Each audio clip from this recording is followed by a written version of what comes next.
Two of my favorite things to talk people's ear off about are Yu-Gi-Oh! And astronomy, so it was only a matter of time before I found a way to combine these two things. Today, I want to talk about the Constellar Archetype. This is a set of cards where the main deck monsters are named after stars which are located in the Zodiac constellations, and the extra deck monsters are named after star clusters. The exception to this is Constellar Sombra, but we'll get to you later. This archetype has 14 main deck monsters and 5 extra deck monsters, so to avoid this video being too long, I'm going to split this up into a few videos. I have a degree in physics and astronomy, and I worked at a planetarium for some time where I would talk to people about the stars, and in particular, I love to share with people the stories behind the constellations, as well as the science behind the stars themselves. I really enjoyed doing this, and I miss it now that I don't work there anymore. I'm going to do my best to keep this interesting and easy enough to understand, but I'm going to go over a few terms I'm going to use before we get started. First of all, most people know the zodiac from astrology, being the signs that you're born under that determine your personality and many other things. I don't really know anything about this subject, so I'm not going to talk about that. The zodiac does have a purpose in astronomy, though. The zodiac is the name for the constellations that lie upon the ecliptic plane. This is the plane of our solar system upon which all planets travel. If you see the sun in the sky or the moon at night, it'll be located somewhere on this ecliptic plane. There are 13 zodiac constellations in astronomy, having one more than the astrological signs. We'll get to that 13th one in a bit later. The stars that these monsters are named after are very far away.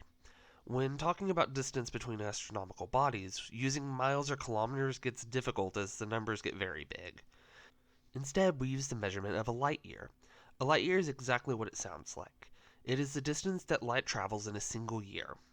A light year is equal to 5.88 trillion miles or 9.46 trillion kilometers. It's much easier to write this as one light year. These stars are also very bright, many of them being brighter than our own sun, but because of the distance away from us, the brightness of them vary. We can measure this brightness using a scale known as the apparent magnitude. This is a number we use to rate the brightness of all objects we can see in the sky when viewed from Earth.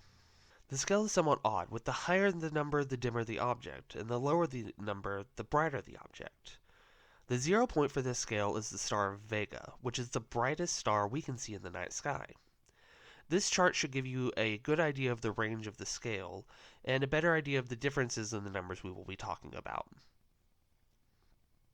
Well, that's enough of that. Let's get started talking about the cards, starting with the main deck. Constellar Sheratan is a level 3 light beast monster with 700 attack and 1900 defense. It has an effect where, when this card is normal summoned, you can add one Constellar monster from your deck to your hand. Constellar Sheratan is based off the star Sheratan and the constellation of Aries. The name Sheratan comes from the Arabic word meaning the two signs.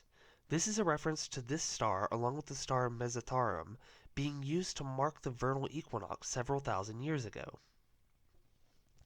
Sheratan is a binary star, meaning it is actually two stars orbiting one another. The star is 2.6 times bigger than the Sun, is located 60 light years away from Earth, and has an apparent magnitude of positive 2.7. It is the second brightest star in Aries. Sheratan is located in the constellation of Aries.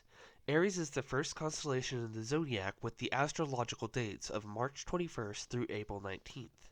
It is most visible in the night sky during the month of December. The story of Aries is that of the ram with the golden fleece. The story goes, King Athamas of Boeotia and his wife Nephele were unhappy, so Athamas remarried Ino, the daughter of the king of Cadmus of Thebes. She hated her stepchildren Phrixus and Helle, so she plotted to have them killed. She began poisoning the crops, and when Athamas sent for the Delphic oracles for help, Ino intercepted the message with a reply saying that Phrixus must be sacrificed in order to save the harvest. Just as Athamas was about to sacrifice his son to Zeus, Nephele intervened and sent down a winged ram with golden fleece to save him. Phrixus and Helle climbed on the back of the ram and it flew away. Although Helle lost her grip and fell, Phrixus made it safely and sacrificed the ram to Zeus as thanks. The ram was then placed among the stars to honor it. Constellar Sheratan gets its design from Aries. the monster has a set of ram's horns on its head, and the symbol for Aries is behind the monster. In the background of the card, the constellation of Aries can be seen, with the star Sheratan being highlighted. Constellar Aldebaran is a level 3 light beast warrior monster with 1300 attack and 800 defense. It has an effect where, when this card is normal summoned, you can special summon a level 3 Constellar monster from your hand. Constellar Aldebaran is based on the star Aldebaran in the constellation of Taurus. The name Aldebaran comes from the Arabic word meaning the follower, as the star appears to follow the star cluster Pleiades. Aldebaran is a red giant, being about 44 times larger than the Sun, while only being about twice its mass. The star is located 65 light years away from Earth and has an apparent magnitude of about positive 0.75. It is the brightest star in Taurus. Aldebaran is located in the constellation of Taurus. Taurus is the second constellation of the Zodiac with the astrological dates of April 20th through May 20th. It is most visible in the night sky during the month of January. The story of Taurus is that of Zeus and Europa. Europa was daughter of King Agenor of Phoenicia, and she spent her days playing on the beach with the other girls.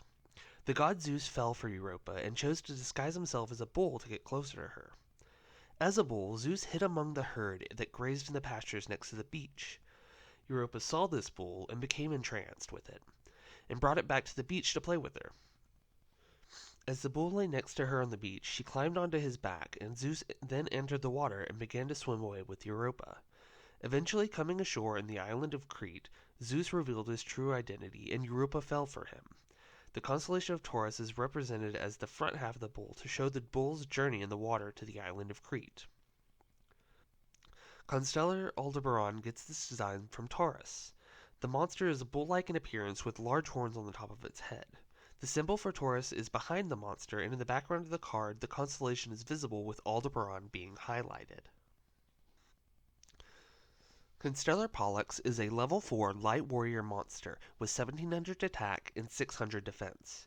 It has an effect where, during the turn this monster is normal summoned, you can normal summon one Constellar monster in addition to your normal summon.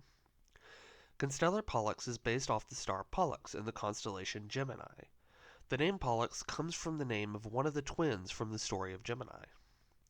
Pollux is an orange giant star, about 9 times the size of our Sun. It is located 33.7 light years from Earth and has an apparent magnitude of positive 1.14. It is the brightest star in the constellation of Gemini. Pollux is located in the constellation of Gemini. Gemini is the third constellation in the zodiacs with astrological dates of May 21st through June 20th. It is most visible during the night sky during the month of February. The story of Gemini is the story of twins Castor and Pollux. The story goes that Leda, queen of Sparta, was visited in the night by Zeus, who seduced her. Later that night, she also slept with her husband.